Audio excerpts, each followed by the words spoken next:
Every little thing that breaks your heart is welcome here. We'll make a space for it, give it its due time, and praise for the wanting it represents, the longing for something more, some healing hope that remains not yet. We promise no magic, no making it all better, but offer only this circle of trust, this human community that remembers, though imperfectly, that sings and prays, though sometimes awkwardly, this gathering that loves, though not yet enough. We're still practicing, after all. Still learning, still in need of help and partners, still becoming able to receive all this beauty and all these gifts we each bring. Come and let us worship together. I invite you to rise now in body or in spirit and join me in singing our opening hymn, Spirit of Life, and then Fuente de Amor in Spanish. So that's 123 in your gray hymnal and 31 in your purple hymnal, if you want to switch between the two. And the words will be on the screen.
I invite you to remain risen for our chalice lighting and then our affirmation.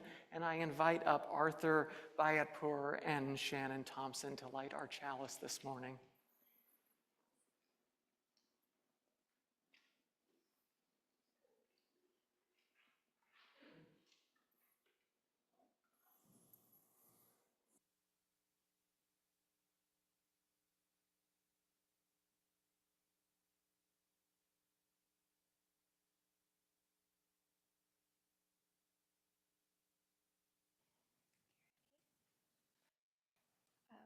We light this chalice for the warmth of love, the light of truth, and the energy of service.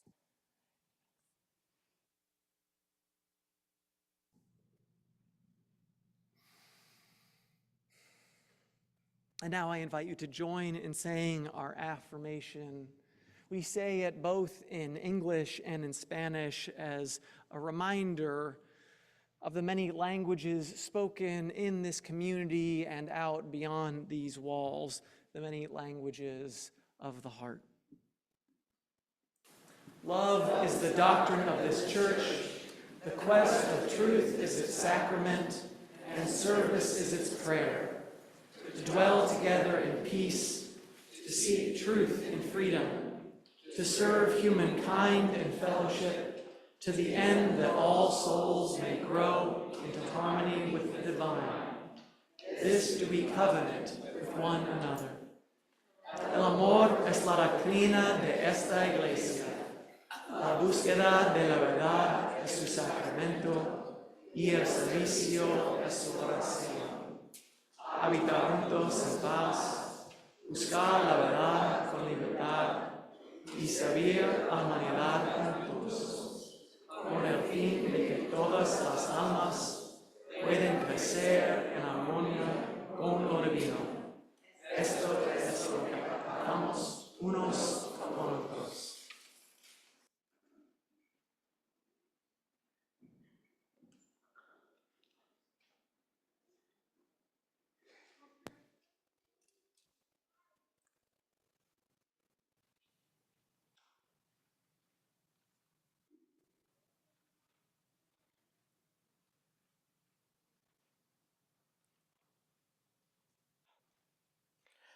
We light this candle in recognition of the Tamian and Muwekma Ohlone indigenous peoples, who were the first humans to inhabit and sustain this land thousands of years before settler colonizers arrived. We honor their resilience in the face of devastating harm, and we honor the resilience of their neighbors to the south, the Amamutsan tribal band, with whom we are working to preserve their sacred land of Uristok and to ensure that their culture continues to thrive.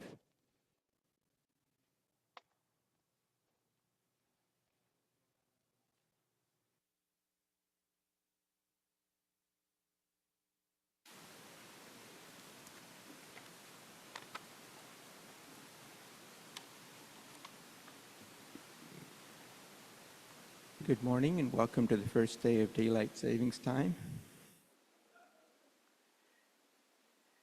Welcome also to the First Unitarian Church of San Jose. Our mission is to make love visible in all that we say and do. We are people of many genders and sexualities, and we cherish all other diversities among us, including the size, shape, age, and color of our bodies, and of what we're capable of doing at any given time. We affirm and value neurodiversity as well as the diversity of our beliefs. You're welcome as your whole self in the sacred time and place. My name is Ram Kakarala, and I'm glad to be the worship associate for today's service. I want to offer a special welcome to those who are new here. Please reach out and talk to any of us. You're invited to visit the welcome table after the service during social hour in Hattie Porter Hall to my left. And if you'd like to learn more about Unitarian Universalism and the history of this church, you're invited to our starting point class after the service in the youth room upstairs. This month, our worship theme is trust. In this time when there's so much loss of trust in our institutions and in each other, particularly those who are different from us. This morning, we ask what is lost with that trust and how we might change that dynamic. I'd like to share from a personal view something that helps me. I find it difficult to trust people I have never met, even to have a conversation. One thing that helped unexpectedly happened on a trip I took to Michigan. It's a 5-hour-long flight. I thought I'd pull out a book that I was reading, and I did. The book is called "And the Roots of Rhythm Remain" by the music producer Joe Boyd. The title refers to a song from Paul Simon's album, Graceland. It's an 800-page doorstop of a book. And instantly, when I pulled out the book, people sitting next to me were interested. Why was I reading a big book with all of the entertainment options that are available to you on a plane? Why was I reading a book that thick? It was a wonderful experience for me, a way to open up to people I'd never met, might never meet otherwise.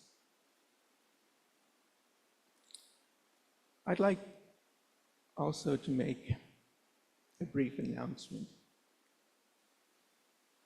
3 weeks from now, on March 30th, we will have our annual congregational election meeting right after service. I'm happy to announce that we have well-qualified candidates for all the open positions. Their biographies are in the March newsletter, which has already been emailed to the church. If you'd like more information about the election, please contact Connie Hall or anyone on the nominating committee, or you can talk to me after the service too. Okay, now we'll say hi to our friends who are joining us on Zoom. We can go to, oh, there we go.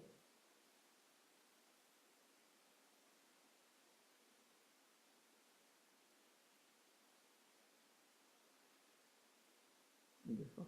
Okay, and now if the camera person will show the room, let's wave as the cameras scroll past.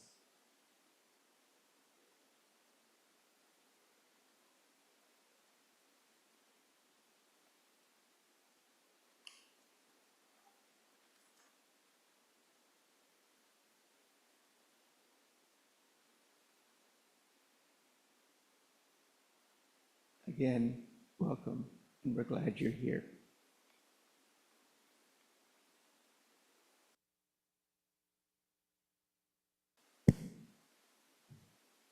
One of the things you don't know if you can trust is whether the sound system is going to start giving you fuzz in the middle of the service for no particular reason. Is it connected to this mic? Okay, well, we won't use it. Much better.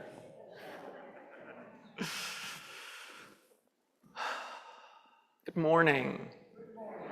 I am the Reverend Matthew McHale. My pronouns are he and him, and it is my pleasure to serve this congregation as its minister. And it's also my pleasure to invite those who are young or young at heart down to join me here for our Story for All Ages. Here, if you want to come sit here with me in the labyrinth, as I have the pleasure of sharing a story you may be familiar with. It's a common story told many different times in different ways. It's originally from Europe. It's called Stone Soup, although this version, retold and illustrated by John J. Muth, is set in China instead.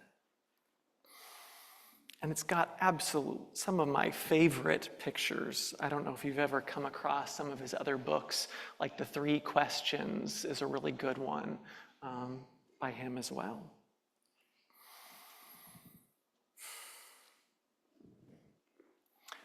Three monks, Hawk, Lock, and Sue, traveled along a mountain road. They talked about cat whiskers, the color of the sun, and giving. "What makes one happy, Sue?" asked Hawk, the youngest monk. Old Sue, who was the wisest, said, "Well, let's find out." The sound of a bell brought their gaze to the rooftops of a village below.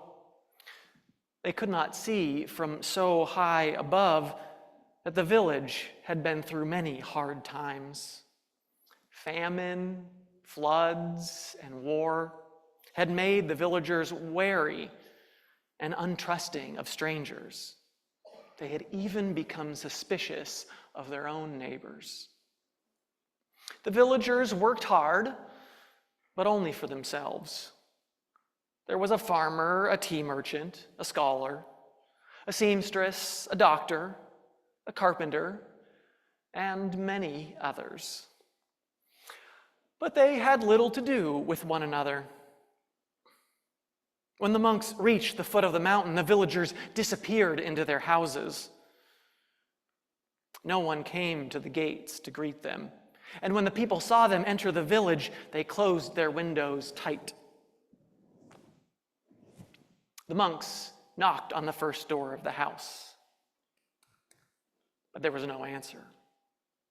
Then the house went dark.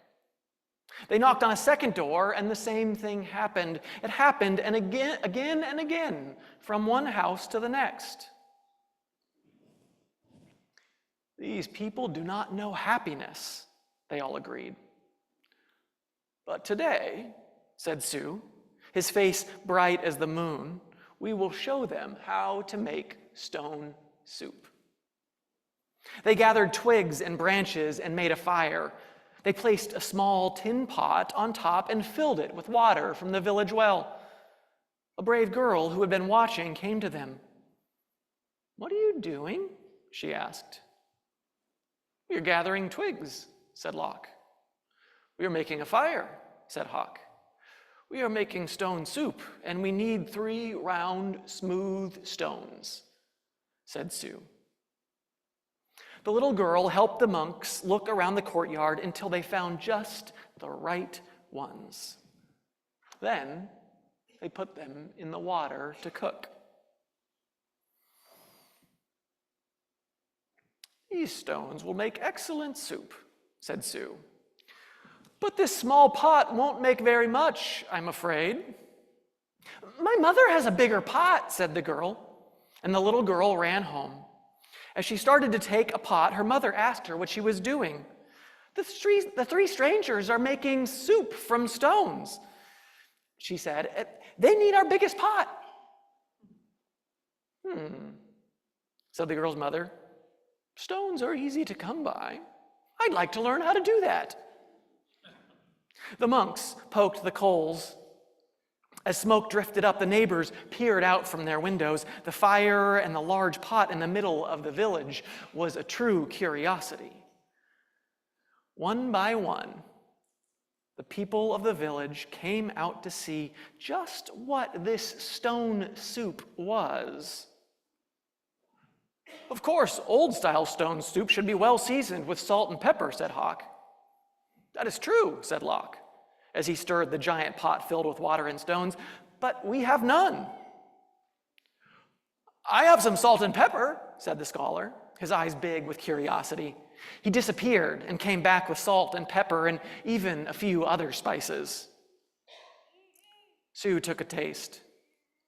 "The last time we had soup of this size and color, carrots made the broth very sweet." "Carrots," said the woman from the back. I may have a few carrots, but just a few." And she ran off. She returned with as many carrots as she could carry and dropped them into the pot. "You think it will be better with onions?" asked Hawk. "Oh, yes, maybe an onion would taste good," said a farmer, and he hurried off. And he returned in a moment with 5 big onions, and he dropped them into the bubbling soup. "Now that's a fine soup," he said. The villagers nodded their heads as the smell was very agreeable. "But if only we had some mushrooms," said Sue, rubbing his chin. Several villagers licked their lips.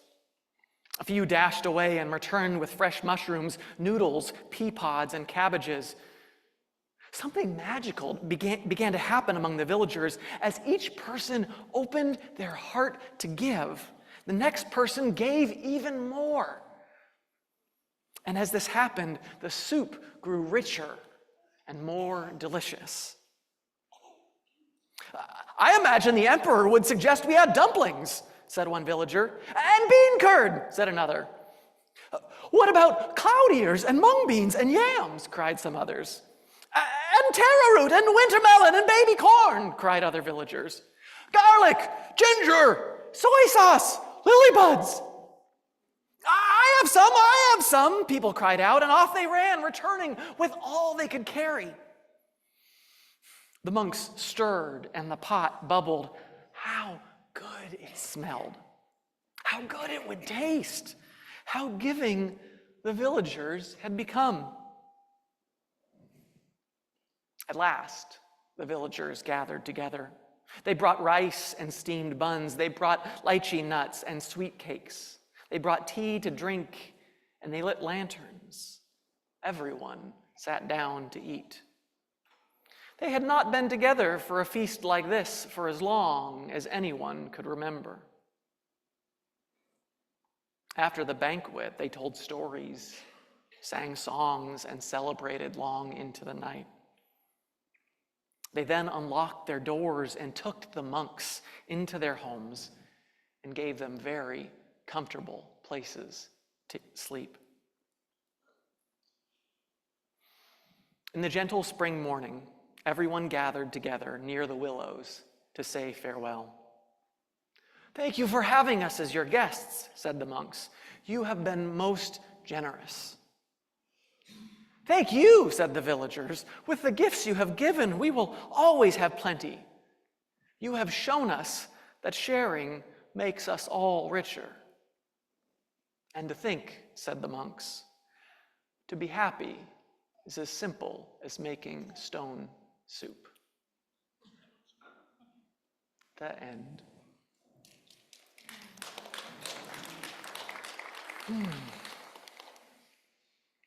I know sometimes I don't always want to share things, especially if I'm really excited to something, but there's something about giving to other people that just makes you feel good. And then sometimes, and what's great is that that generosity comes back to us. So when we share with other people, they're more likely to share with us.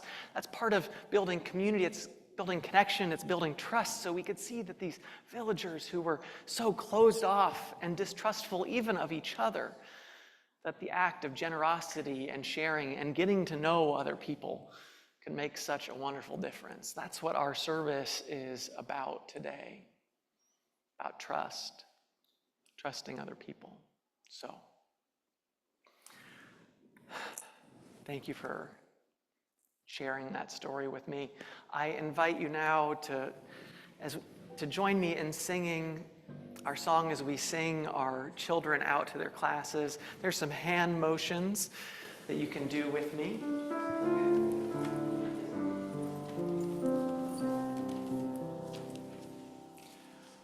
May your mind be open to learning.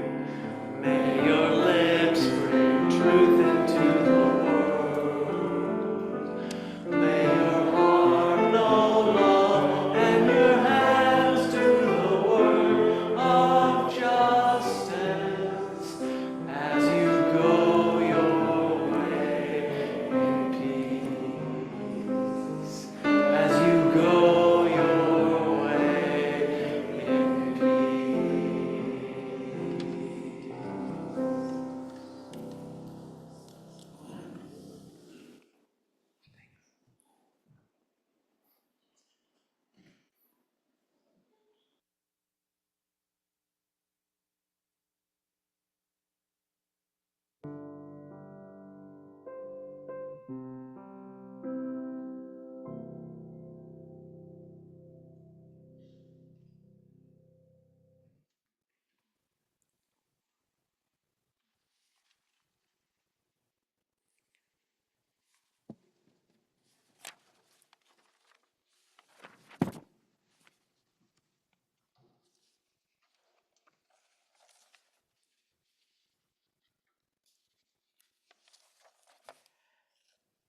Now is the time in our service when we invite contributions that help our ministries to grow and thrive. We pick fruit from trees that we did not plant. We drink water from wells that we did not dig. This is as it should be, so long as we dig and plant for those who come after us. This church is here because of the offerings of generations who came before us. The tech team will put a slide up which shows how you can pay online. Thank you for your generosity.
To the work of this church, which is making love visible in all that we say or do, we dedicate ourselves, and these are offerings.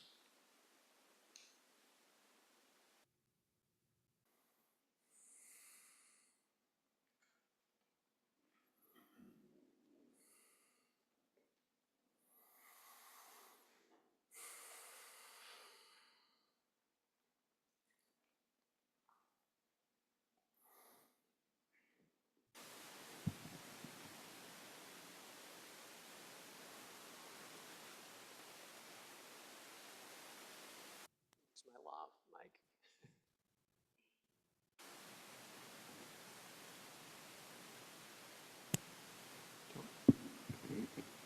Turn off the podium. There we go. Thanks.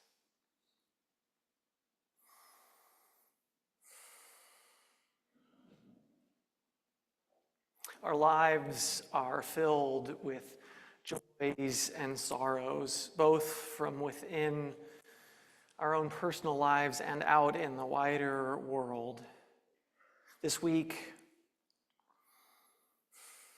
I lift up all those who continue to struggle with the chaos that is gripping our country, the attacks on rights of immigrants and trans people, attacks on our environment, on the fabric of our society. For those who are living with violence throughout the world in war zones, in Ukraine, in Gaza, and the renewed sectarian violence in Syria that has seen some 1,000 people killed this week.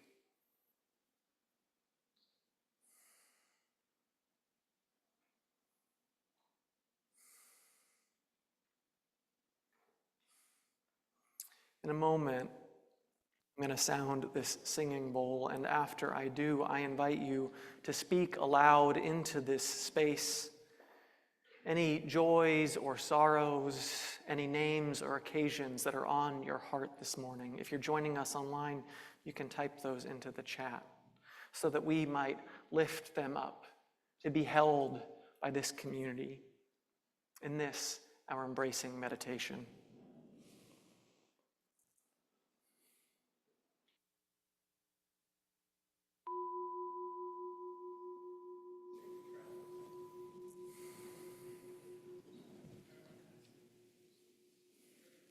The Reverend Dr. Dorsey Blake, who passed away.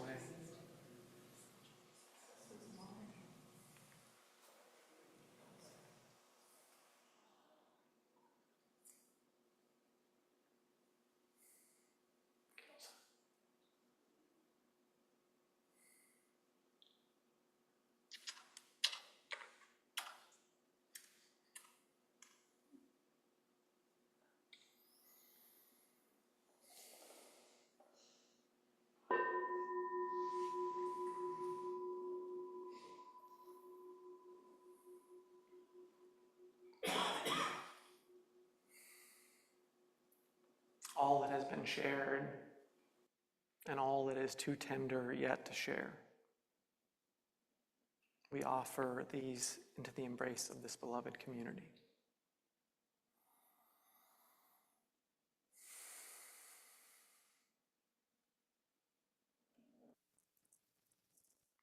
I invite you to join me in a spirit of meditation and prayer,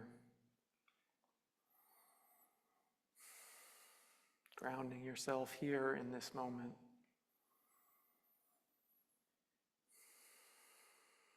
I offer these words from Rabbi Rami Shapiro.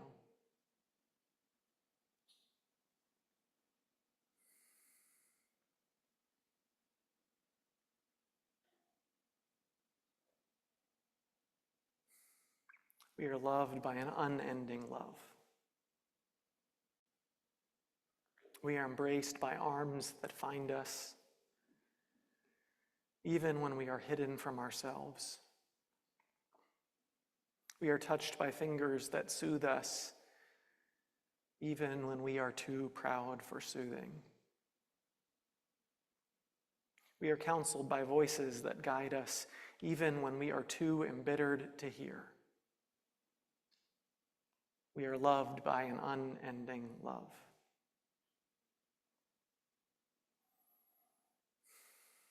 We are supported by hands that uplift us, even in the midst of a fall. We are urged on by eyes that meet us, even when we are too weak for meeting. We are loved by an unending love.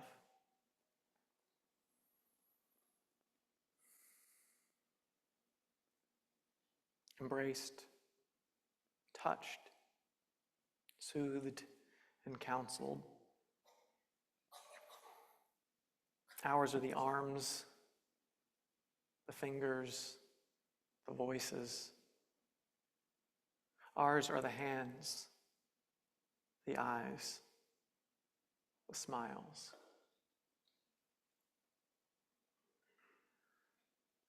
We are loved by an unending love.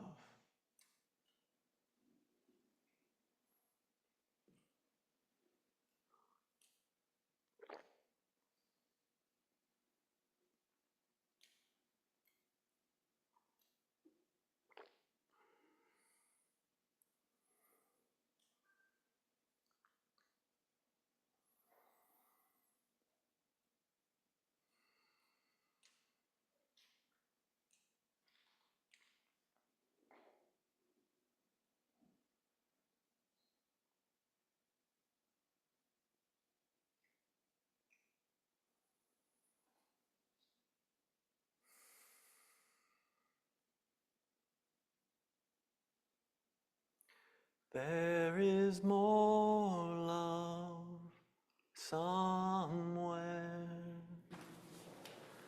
There is more love somewhere. I'm going to keep on. I'm going to keep on till I find it. Till I find it. There is more love somewhere. We're hoping.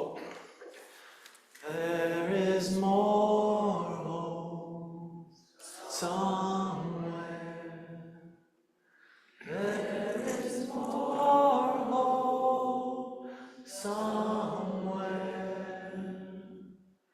I'm gonna keep on till I find it. There is more hope somewhere. More peace. There is more peace somewhere. There is more peace somewhere. I'm gonna keep on till I find it. There is more peace somewhere. More joy. There is more joy somewhere. There is more joy somewhere. I'm gonna keep on till I find it. There is more joy somewhere. More love. There is more love somewhere. There is more love somewhere. I'm gonna keep on till I find it. There is more love somewhere.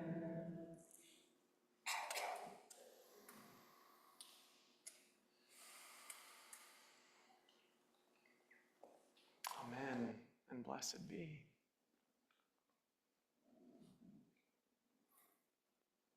Our anthem this morning is from the 2019 Tony Award-winning musical, Hadestown.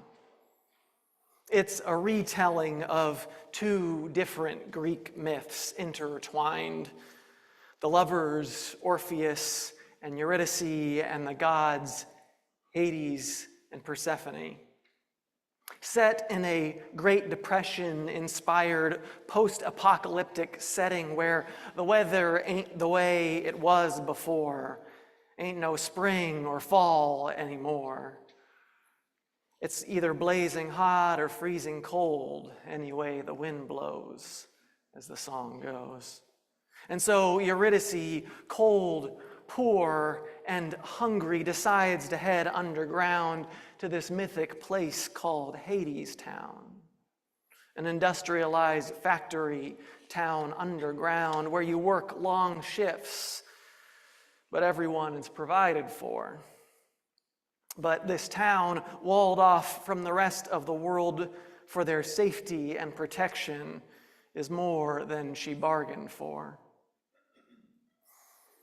Our song this morning is Why We Build the Wall. And as show creator Anais Mitchell says, she wrote this song way back in 2006. So any similarities between any contemporary political figure and the Lord of the Underworld is entirely coincidental.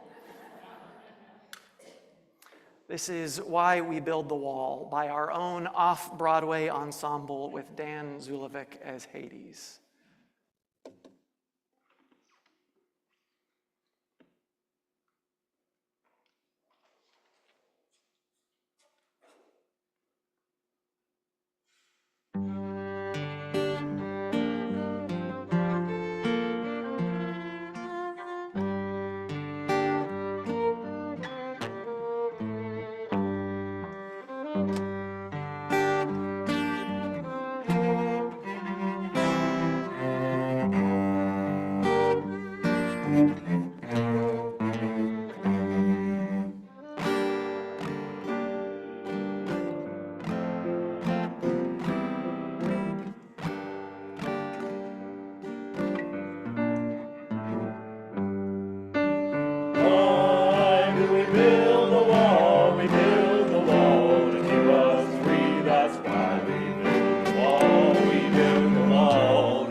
does the wall keep us free?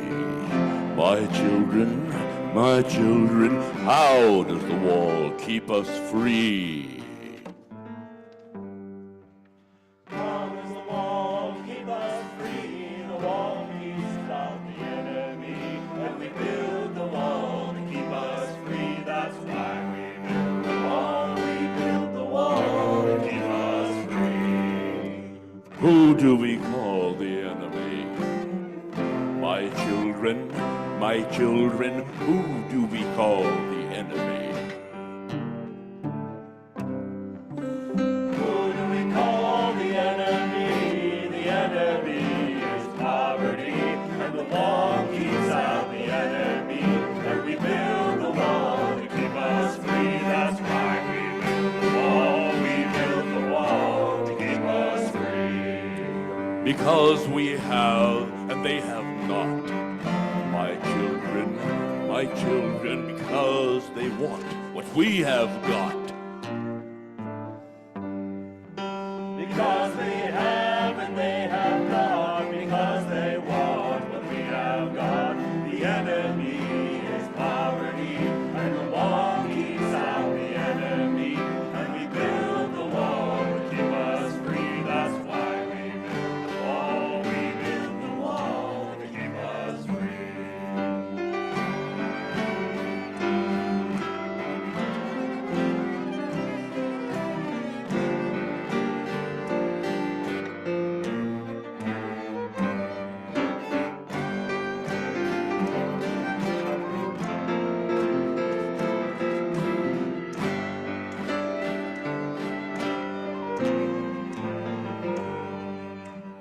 What do we have that they should want? My children, what do we have that they should want?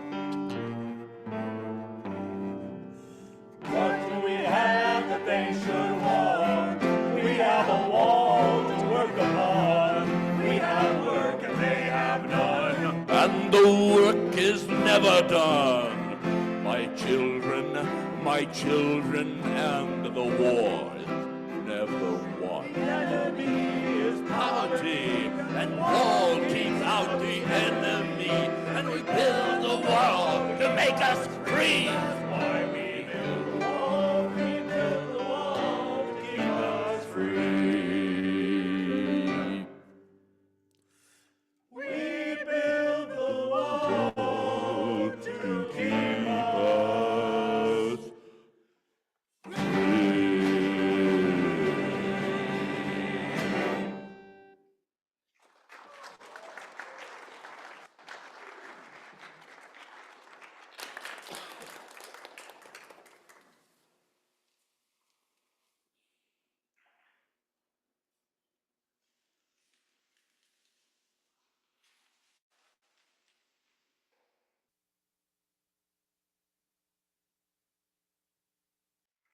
The first time I heard that song was back in 2019, and the first time I heard it, I was like, I want to hear that song in church. So I'm so grateful to you all for making that happen and for finding the service, finally finding the service that it fits, and for having a wonderful Hades.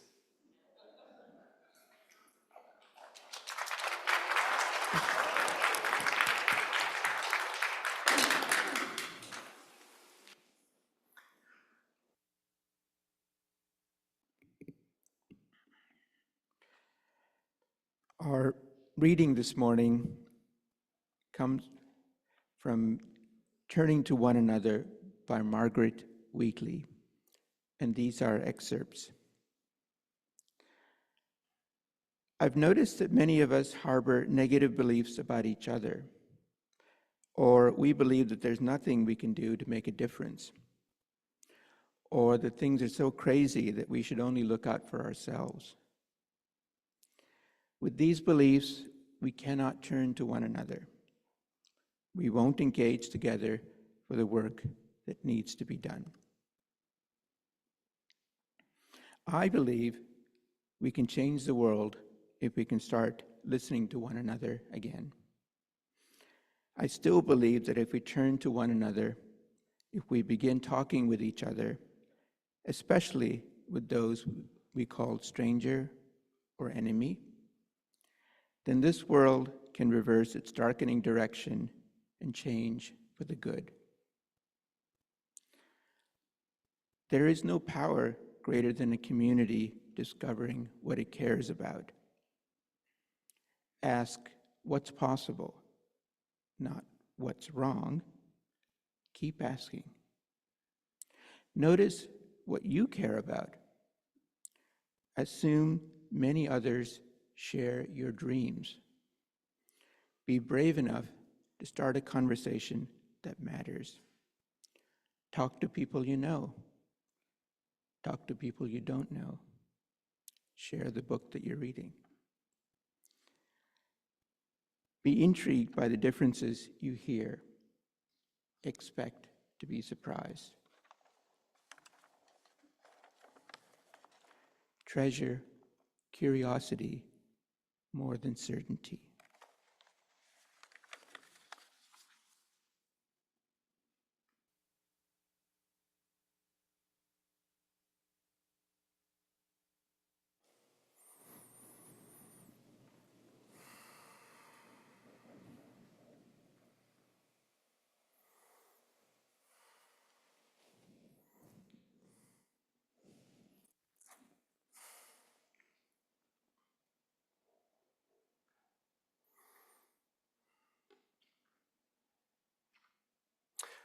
So much of the current situation that we deal with, that we're living in, comes back to 5 years ago, the start of the global shutdowns from COVID-19.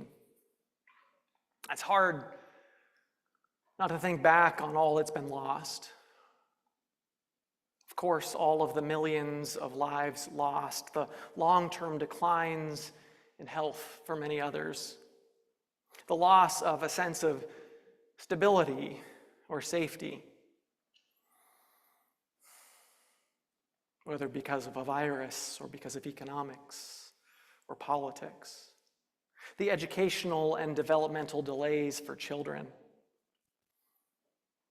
We retreated inside of our homes out of concern for ourselves and for each other, but as the pandemic dragged on, the social fabric started to unravel.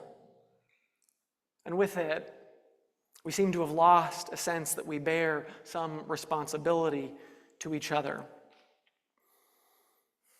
Not just taking precautions so that we don't get others sick, but also those who took a sort of schadenfreude at people who didn't get the vaccine and then got sick and sometimes were on their deathbed, regretting their decision. And we laughed. A dark laugh.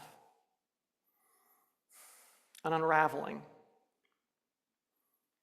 Replaced by a sort of hyper-individualism. People who were considered essential workers, healthcare workers and farm workers, grocery store clerks, warehouse workers, first responders, bus drivers and truck drivers. They were celebrated at first. We banged pots and sang songs, but in time that faded, and few of them saw the increased compensation that perhaps should have been afforded to people who were taking such risks in order to provide essential services. Meanwhile, those who were in those essential positions saw those who were able to work from home, which felt unfair to those who had to work through it all. Others simply lost their jobs or their businesses shuttered and wondered what the future held for them. We turned on each other, blaming each other for the causes of the various ills. Whether it was being too restrictive or being not cautious enough. And one of the biggest casualties of all of this has been the loss of trust. The loss of trust in our institutions, whether it's the government or the media or scientists or medicine, or the loss of trust in each other.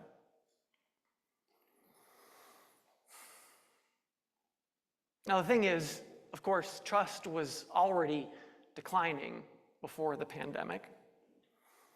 In fact, over the 50 years of the General Social Survey, which has been done since 1972, of US adults, it's shown a steady decline over those 50 years in trust in each other. Trust is the cornerstone of relationships, of communities or societies. It's the belief that other people or that our institutions have our best interests at our heart, which is why that dramatic decline in trust in our society is so disturbing. Trust in the system is failing, although what you see as failing may depend on your political outlook. Conservatives are more than twice as likely to distrust the media as liberals, while liberals tend to be less trusting of business, and neither particularly trust government. And while trust in science is actually still high, around 70%, which is high, unfortunately that constitutes as high in these days, there's still a partisan gap there too. People tend to trust others about as equally as they trust scientists, but when we think about people trusting others, it's often others like them, people in their circles, people in their communities. We build up walls against the other. And some of this distrust has been well earned. After the financial collapse of 2008, and worse economic inequality than we've seen in 100 years? Should we have trust in our economic system as it is today? Should we trust an administration that wants to dismantle the government as haphazardly as possible, as quickly as possible, and eliminate regulations that protect our environment and protect workers from exploitation? Should you trust corporations like ExxonMobil, whose own scientists knew about global warming in the early 80s but sowed doubt about the science for decades so that they could keep making obscene amounts of money in a pattern that matches the tobacco industry and companies peddling sugary food and drinks? The media is rife with disinformation, with accusations of fake news and alternative facts. We can't even seem to agree on the truth anymore. And we've built up walls. Walls in our hearts. Walls against each other, walls against other cultures. The border wall here at our southern border with Mexico, or the walls of Gaza and the West Bank.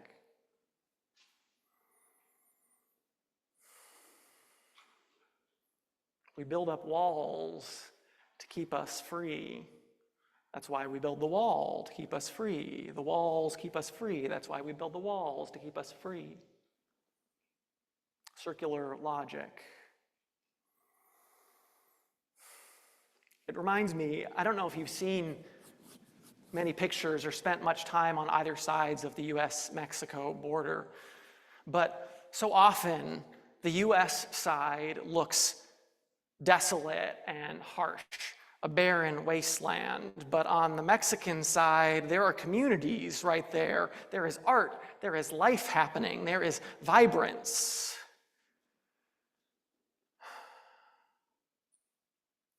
What do we lose when we build walls?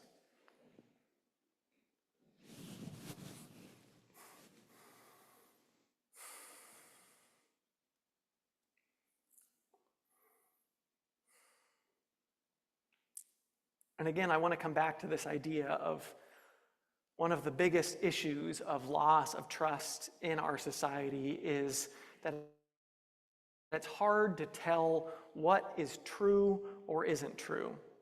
The lines between fact and opinion and misinformation have started to blur, not just because of the legacy media or the podcasts, but also social media and intentional disinformation. It becomes hard to know what is true these days, and how can you have trust if we have different understandings of what's going on in the world, of what's going on in our country, in our community.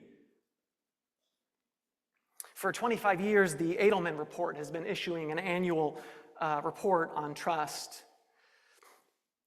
And David Bursoff, who is the lead researcher for the Edelman Report, writes that the lifeblood of democracy is a common understanding of the facts and information that we can then use as a basis for negotiation and for compromise. When that goes away, the whole foundation of democracy gets shaken, and it's undermining confidence in all the other institutions because you don't have an agreed set of facts. Then it's really hard to judge whether the prime minister is good or bad, or a company is good or bad. As my colleague, the Reverend Molly Hausch-Gordon, notes, a critique often leveled at Unitarian Universalism is that our naturalistic and humanistic theology fails us when it comes up against those events that betray our trust in the world.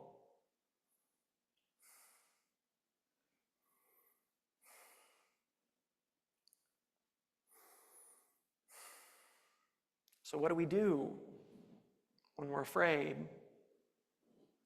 We build walls. Build walls between each other. We build walls to keep the other out, to keep out the enemy.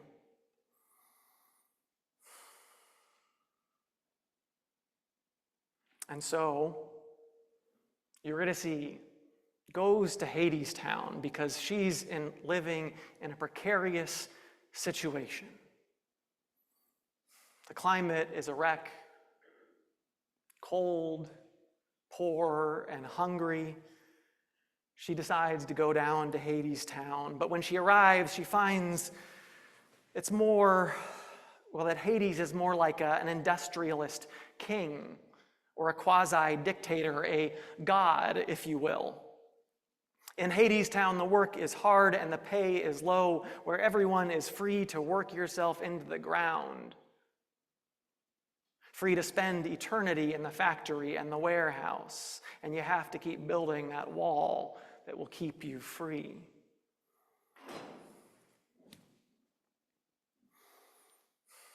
As I was thinking about Hadestown and what it can say about the world we're living in, it reminded me of the work of John Alexander, the author of the book Citizens. So I'm going to take a step back for a second.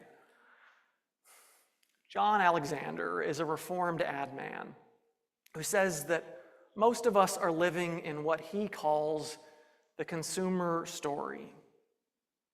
It's a story, he writes, which tells us that we as humans are entitled and passive. We are to be sold to and served. Foundational to the story is the idea that humans are inherently self-interested and competitive. And we're told that each of us pursues what is best for ourselves that will result in the best outcome for the whole. It's a very individualistic way of thinking. We're taught to see ourselves as self-reliant and independent, the creators of our own destiny, to trust in ourselves first. And this consumer story is reinforced by our organizations and institutions, and not just businesses, but our governments and even our nonprofits. Alexander says this story has been reinforced so much that it is often mistaken for fundamental human nature. The consumer story has started to feel inevitable, unbreakable, but he says it's not the true story of humanity. It's not the true story of humanity. It's simply the story of self and society that most of us, almost all of us, have been brought up within. but it's also just been the dominant story for less than a century. And for a while, the consumer story seemed like a good story, or at least better than the one before it, which Alexander calls the subject story, as in subjects of the king, which lasted centuries, casting the majority of us humans as infant-like and dependent, with just a superior few capable of deciding and leading. Why do we build the wall? My children, my children. Why do we build the wall? Hades as this king, God, what have you, taking care in a kind of harsh benevolence of his people who can't take care of themselves. And so these societies, these subject societies and organizations tend to be paternalistic, hierarchical, and fixed, with the inherent superiority of the few at the top. They tell the rest of us what to do, to trust and to obey our rulers. And in return, we're offered protection and security and the maintenance of order, both physical order and psychological order. Of course, maintenance of that order was often rooted in the suppression of those who were different than the dominant class, female or non-white or some other out-group. And so, compared to the subject story, the consumer story, which offered the opportunity to pick and choose for yourself, seemed really liberating.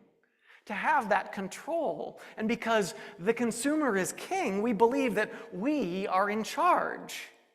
Yet the glittering array of choices, writes Alexander, make us forget that there might be possibilities beyond the menu, or that the real power lies with those creating the menu, or even deciding whether there's even a menu at all.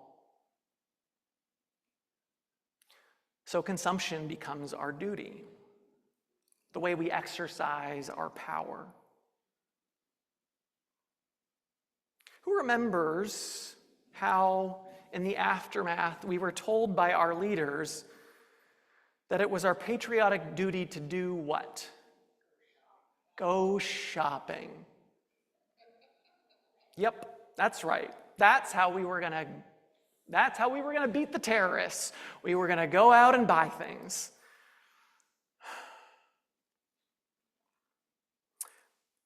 Just to keep that going. But we can see that story is starting to crumble under its own weight now. As I said, economic inequality is at its highest levels in 100 years, and ecosystems are being pushed to the brink by our overconsumption. And in response to these catastrophes, the rich and powerful are buying luxury bunkers deep underground and planning to build floating libertarian paradises in the ocean or just on the other side of the bay. Every man for himself.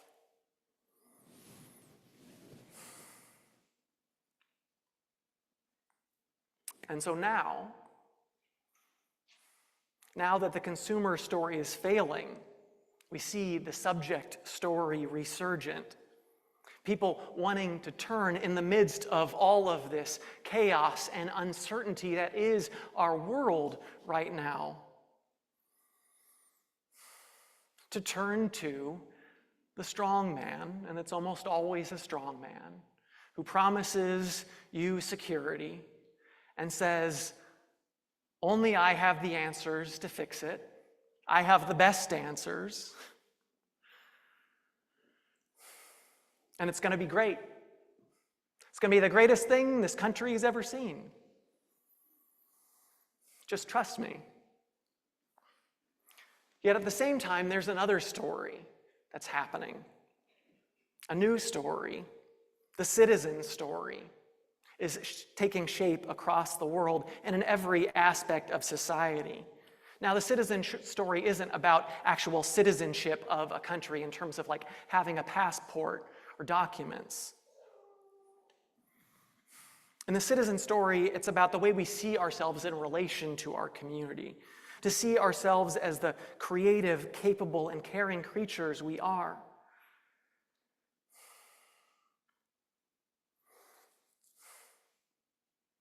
Now, technically, it's not really a new story. It's one that already exists. It's one that has existed throughout human history. In his podcast, How to Citizen, Baratunde Thurston identifies 4 aspects of what it means to citizen. 1, to citizen is to participate. Citizen is a verb, not a noun, not an adjective. It's to show up. 2, to citizen is to value the collective and to work toward outcomes that benefit the many and not just the few. To citizen is to understand power and the various ways we have at our disposal to use it. And to citizen is to invest in relationships with others and to recognize our interconnectedness.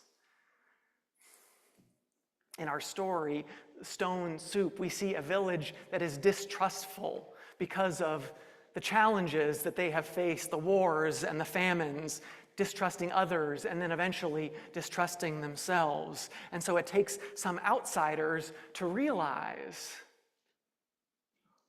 there's another way to be, that in fact we can share and collaborate.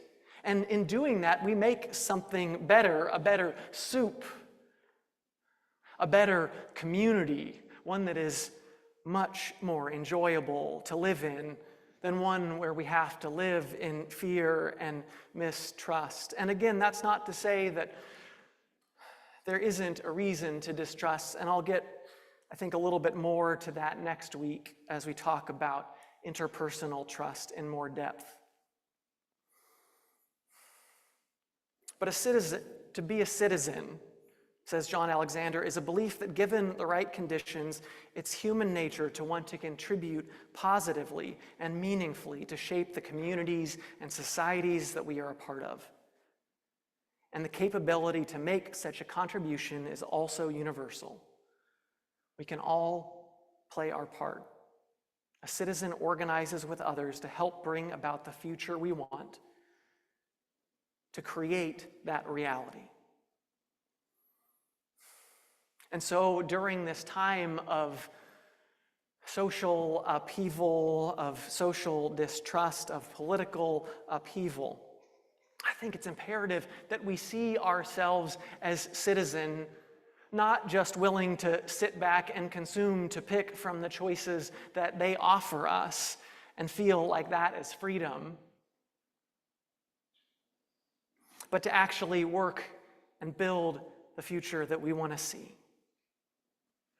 So Alexander says we must see ourselves as citizens, as people who actively shape the world around us, who cultivate meaningful connection to their community and institutions, who can imagine a different and better life, who take care and take responsibility, who create opportunities for others to do the same.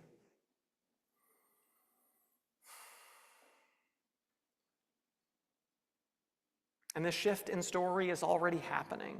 It's not something that needs to be created or insisted upon or campaigned for. Rather, it's just something that needs to be named, nurtured, and accelerated.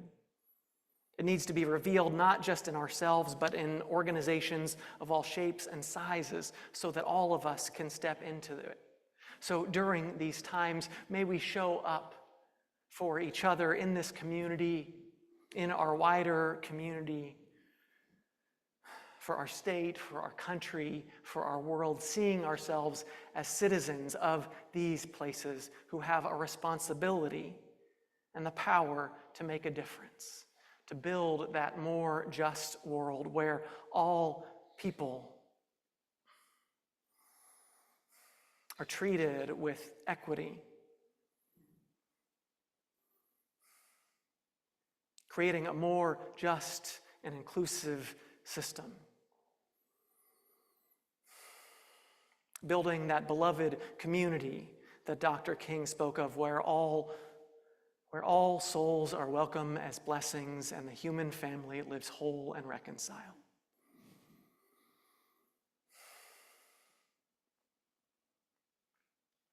There's a lot of things it's reasonable not to have trust in these days.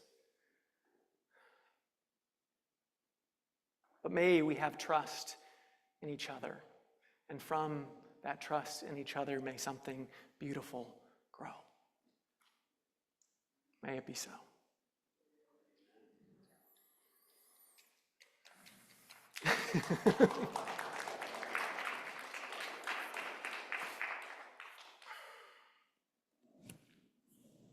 As our service comes to a close, I invite you to rise in body or in spirit and join me in singing our closing hymn, Building Bridges. It's number 1023 in our teal hymnal.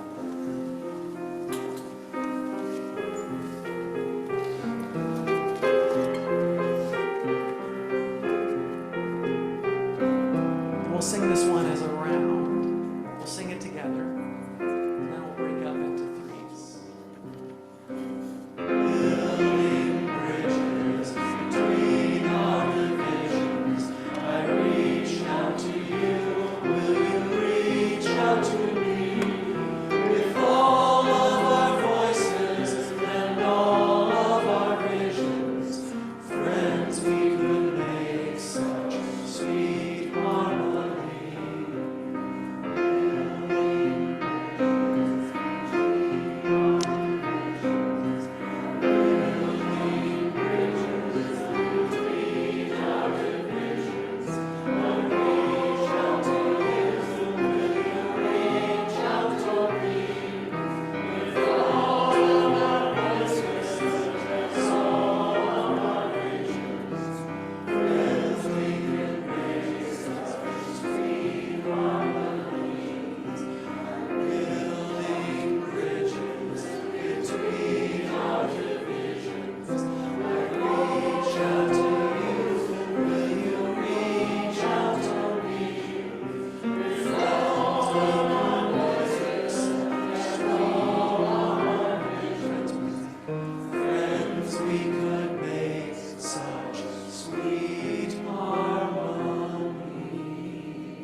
I invite you now to reach out, and as you feel comfortable, if you feel comfortable, to take a hand, to bump elbows, to touch a shoulder, make some sort of connection with those around you.